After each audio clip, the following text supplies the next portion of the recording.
This week has definitely been a doozy.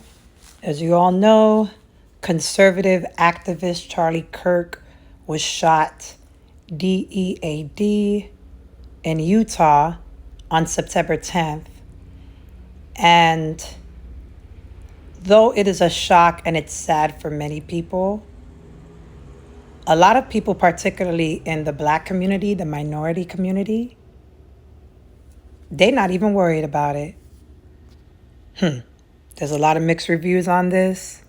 I'm going to give you my opinions and let's talk about it some more. We're about to voice it with friend love one. Tune in. Welcome to Voice It with Fran Lavoie. I'm your host, Fran Lavoie. And yes, we are talking about Charlie Kirk, who passed away on September 10th, which I believe was this past Wednesday, a day before the 24th anniversary of 9/11. But that's neither here nor there. Now, Charlie Kirk, for those of you who don't know, was a severe to the right-wing conservative, rally leader. He pushed a whole bunch of different initiatives. I'm looking on his on his Wikipedia and just going down a lot of things that he stood for. It's so funny because even on the White House, they're honoring the memory of Charlie Kirk. And of course, because he stood with, a lot of conservative views that the Republican Party during this administration stands by. So he was the chief executive officer of the Turning Point Action and a member of the Council for National Policy. And he was just a prominent voice for the MAGA movement. It says, according to his Wikipedia page, he was 31 years old. He was married and left behind 2 children. Now, as a American person and as a human being, I feel bad for any person who is murdered. Nobody deserves to be murdered. We all have freedom of speech. According to the Second Amendment, I think that we all have the right to speak what we want to speak. The same way that you want your thoughts to be put out and respected, and we all question the backlash that we get from various thoughts that we stand near and dear to, is the same way that he had the right. And that's where my empathy stops. I did not agree with Charlie Kirk at all and his views. I don't think that being a conservative means, first of all, being a conservative, being a Christian or follower of Christ, because that term Christian in the Western world just means something different to me. It's been chopped and screwed in a way that I don't even understand. I don't believe that being all those things and being an American and being a Republican means that you have to have the same views that Charlie Kirk has. Unfortunately, there's a difference between being a Republican and being a MAGA supporter, being a Donald Trump supporter. That is just my view. That's my opinion, according to my right under the Second Amendment. And I hated his views. I just did, I debated even speaking on a lot of his views. I just, the more that I got to know about him, the more I just was like, oh my gosh, like this young man is setting himself up for failure. Now, of course, we're going to go through them. I just couldn't stand his views at all. I just could not. But here they are. Going to take a listen and I'll be back with the rest of my commentary. I'm sorry, if I see a black pilot, I'm going to be like, boy, I hope he's qualified. When blacks in America did not have the same rights they had today, they were less murderous, there was less break-ins. Why is that? And the data shows they were actually better in the 1940s. It was bad, it was evil, but what happened? A certain skin color now gets their own summertime celebration. Oh, wow, look how far blacks have come. It has now become a racial complaining day. Remember what BLM stands for: burn, loot, and murder. Yeah, DEI stands for one of the biggest. Earn it, just so we're clear. Can we also acknowledge, due to the laws under Jim Crow, that black people were significantly hindered from economic advancement? This is a really important question. The data shows not really. Black Americans are poorer today in 2024 than they were in the 1950s. The disappearance of the black father has been the number one driver of black poverty in this country. At least agree that black dads not being around is a bad thing. Anyone's father not being around is a bad thing. Starting in the 1980s and continuing onward, there's been a war on drugs. Is this correct?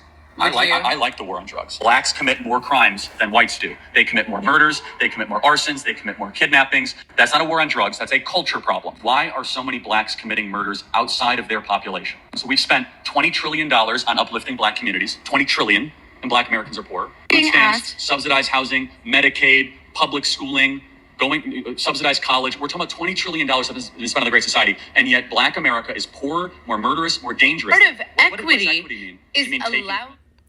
All right. So that was just some of his views. I have some more here. Yeah, we know. You do not have the brain processing power to otherwise be taken really seriously. Talking You about had to black go steal a women. white person's slot to go be taken somewhat seriously. Play cut 52. But I rise today as a clear recipient of affirmative action, and particularly in higher education. I may have been admitted on affirmative action, both in terms of being a woman and a woman of color, but I can declare that I did not graduate on affirmative action. This is my personal story. I hear it because of action affirmative. She can't even say that.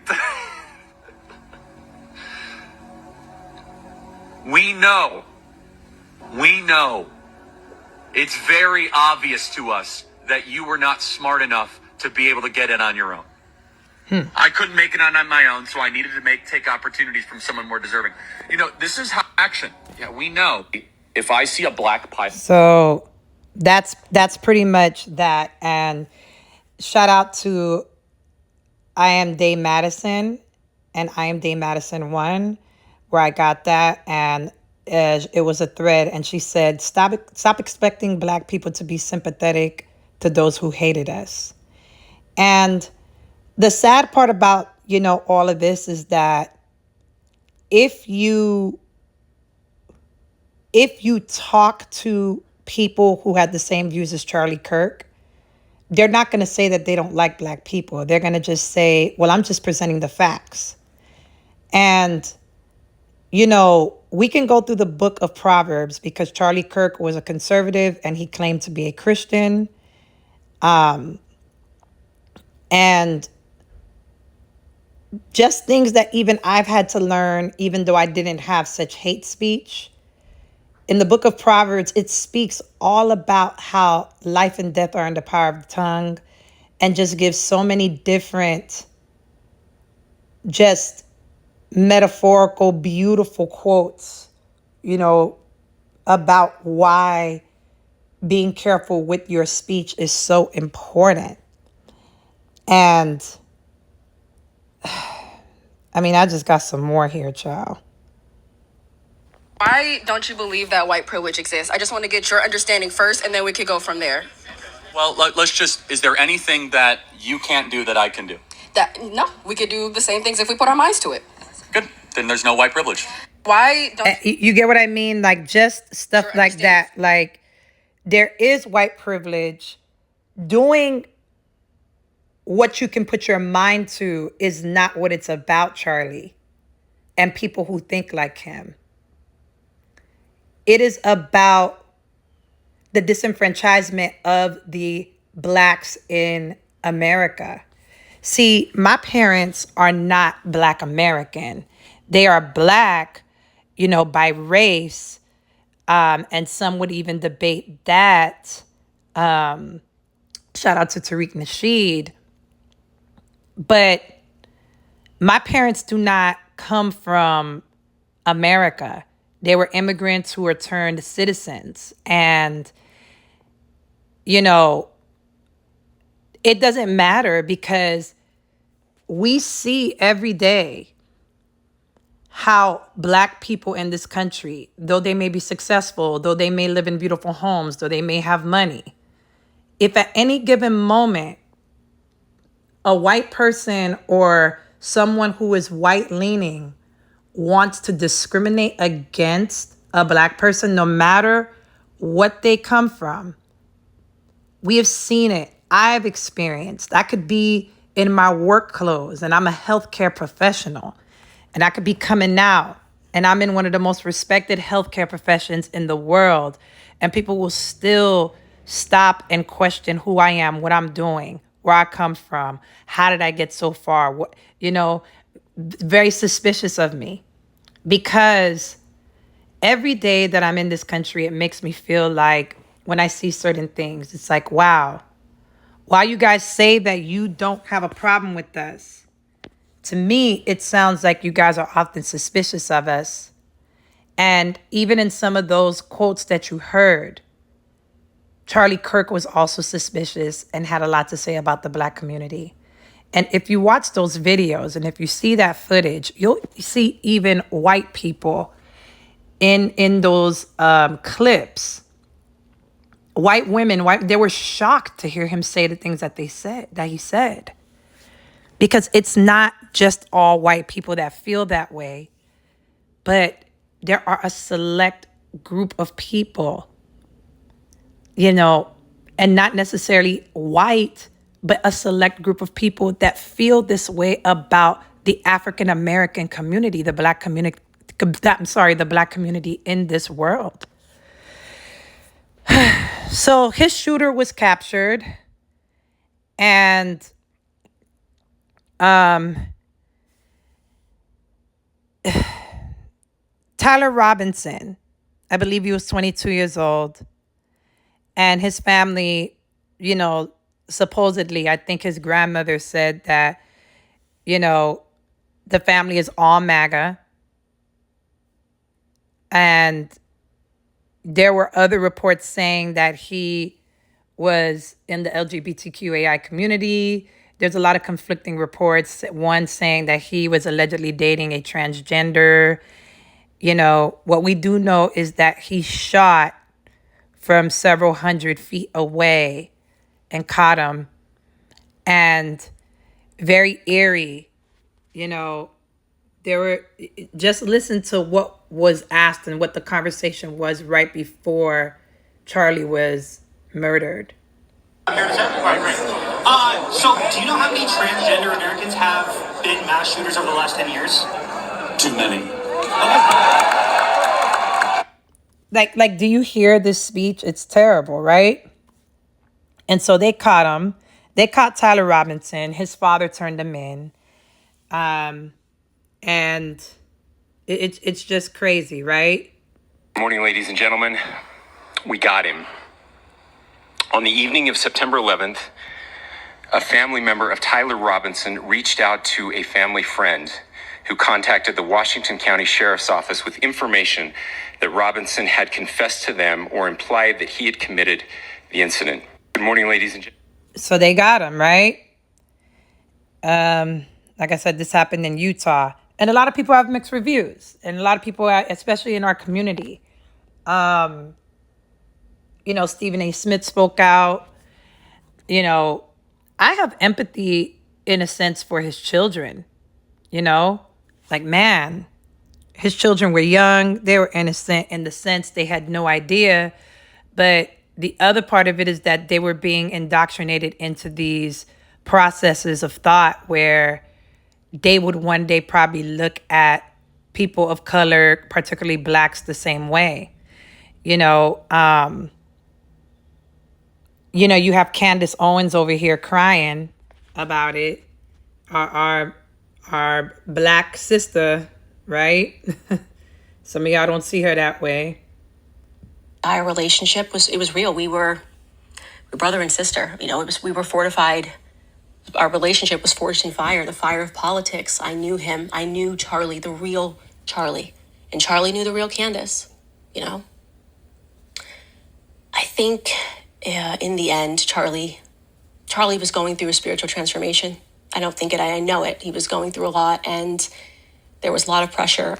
And it's hard for me to watch the people who were pressuring him, I don't know, just say the things that they're saying. There's something about it that just feels really fake. It feels really fake to me.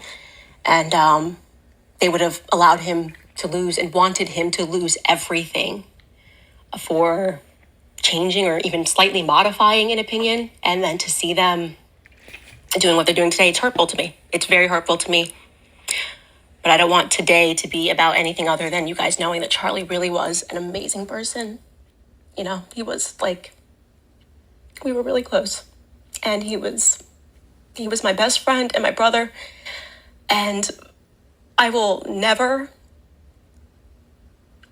unsee the footage of what I saw, the violence of it.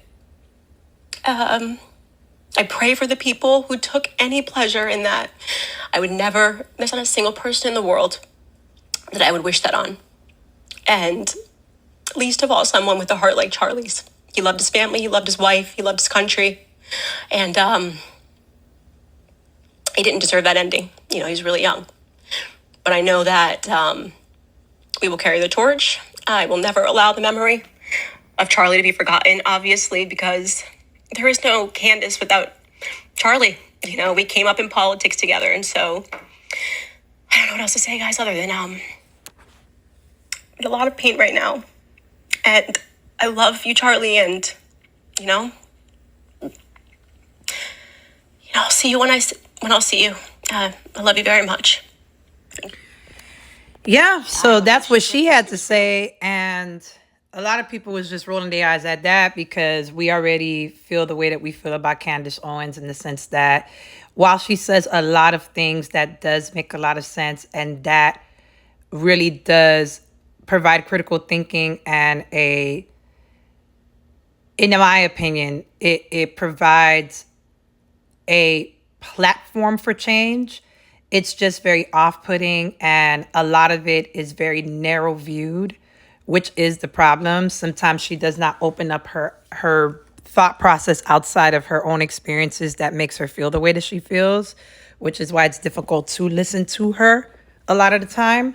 And then on top of her just being very aggressive in it, once again, I've had to learn my lessons, and oh my God, you're just so aggressive.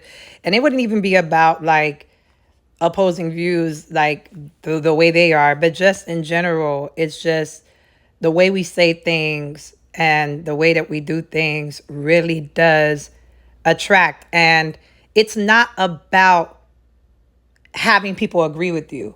It's not about you taking a stance that people want you to take just because you want to appease people. You can stand your ground and have the whole world disagree with you.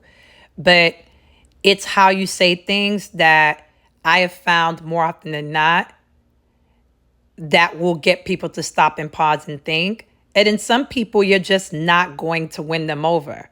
But we do see people that we don't agree with all the time get people to sit down and listen more than those who speak in a certain way.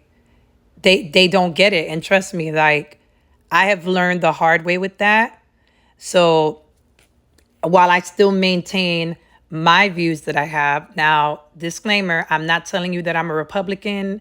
I'm not telling you that I'm MAGA. I am just talking about any views. It could be me saying that McDonald's is disgusting. I don't know why y'all go there. I do not think that McDonald's is disgusting. I'm just giving you an example. That quarter pounder with cheese be bussin'. But I'm just saying, if that was my view, there is a way to say that view and to present, my data and my reasonings without making any staunch McDonald's supporter, immediately, split their wig or crack their head open you know, some people will anyway because that's just who they are. But our responsibility is our own. And a lot of times we often know when we are being off putting or when we're about to be or when we said something. And even if we don't know it at the moment, we often know when what we said was trash or it could have been said better. And that's my thing about Charlie Kirk, Candace Owens, and other people, whether Democratic or Republican or independent. It's about how we say things. There's a lot of delusion around, the aftermath of this. I believe one of the officials from Utah had this to say. This bad stuff happens, and for 33 hours, I was praying that if this had to happen here, that it wouldn't be one of us. That somebody drove from another state, somebody came from another country. Sadly, that prayer was not answered the way I hoped for. Just because I thought it would make it easier on us if we could just say, "Hey, we don't do that here." And indeed, Utah is a special place. We lead the nation in charitable giving. We lead the nation in service every year. But it did happen here. All right. So it doesn't matter who it came from. It's a tragedy nonetheless. I get what he's trying to say. And that's what I try to do. It's like, all right, I understand what people be trying to say, but at the end of the day, this is a tragedy and thought-provoking nonetheless. So we continue on and, people getting fired over this, child. People, this dude from MSNBC done got fired. I'm forgetting his name. I'm going to play it. But, like I said, people in the Black community, like even Stephen A. Smith, he said what he said about it. His children are fatherless now, and that's really who I feel like kind of like, dang, that's crazy. Not going to grow up with their dad, even though their dad was standing for what he thought was right. But there was so many things, in my opinion, wrong about it. But the delusions continue when you hear the State Department warning immigrants not to mock, praise, or rationalize the death of Charlie Kirk on social media because it could lead to reviewing their legal status or having visas blocked. Like that, it's too much, right? The Department of, there have been plenty of people who have been martyred, all this stuff. But under this administration, it's very much, you can't say anything that we don't want you to say without getting your legal status here, questioned. It's just mind control at its finest. Let's take a listen to this MSNBC reporter that got fired because of these comments. It's been one of the most divisive, Matthew Dowd, especially divisive younger figures in this, who is constantly sort of pushing this sort of hate speech or sort of aimed at certain groups. And I always go back to hateful thoughts lead to hateful words, which then lead to hateful actions. And I think that's the environment we're in, that people just, you can't stop with these sort of awful thoughts you have and then saying these awful words and not expect awful actions to take place. Matt. And that's the unfortunate environment we're in. It's been one of the most divisive. So, yes, that was Matthew Dowd. He got fired for, saying that. And I don't see a reason why he needed to get fired. But, as we go on, let me just say more on that. He was using his freedom of speech to say what he thought. And he didn't say anything necessarily wrong. It just doesn't go with the agenda. And as soon as you don't go with the agenda, there's a problem. And that's control to me. Now, there were some engravings on the gun, like the bullets. And, they've been trying to break down the shell castings from the bullets. But let's listen to this report from ABC News. Still not clear what those messages fully mean or how investigators believe they fit into this puzzle leading to the death of Charlie Kirk. But one of those messages found on one of the unspent cartridges along with that bolt-action rifle said, "Hey, fascist, catch," with an exclamation point. You heard Governor Spencer Cox say the intent of that message seemed clear as day. Other messages were a bit more obscure, including one that said, "If you read this, you are gay." Again, these shell casings and the gun have been taken to the FBI lab in Quantico, Virginia for analysis. The investigators may have more to say on the meaning of these inscriptions a bit later. Still not. All right, so you just heard that. And the Huffington Post attempted a couple of days ago to state that it doesn't suggest trans ideology. So, they're saying that, it has a lot to do with like gaming, hey, fascist catch, along with a series of arrows. They're saying that gamers quickly link the arrows to the button sequence in a game called Helldivers 2 that airdrops a bomb. In the game, players role play as fighting on behalf of a fascist state, not against it. Old Bella Ciao, Old Bella Ciao, Bella Ciao, Ciao, Ciao. This was a resistance song sung by Italians opposing fascism, but there's more to it. The phrase could also just be yet another gaming callback. The phrase pops up in a variant of Helldivers 2 and Hearts of Iron 4, a World War II strategy game, as well as Far Cry 6. I said it very wrong earlier, so I don't want nobody to be coming for my neck. If you read this, you're gay, LMAO. This one also falls under the purview of ish posting with an extra dash of online trolling. The phrase has been seen wide used as an iconic and yes, queerphobic joke for many, many years. Notice bulges, OWO, what's this? The phrase references from 2015 parodying Furies, in which one Fury notices the bulge in another Fury's pants and reacts with wide-eyed surprise, as denoted by the OWO emoticon. And a lot of people are like, yeah. I mean, once again, nonetheless, this was a sad situation in many eyes. But I don't know. Like, when I think about this whole thing, it's just, while it's unfortunate, it's very telling to me,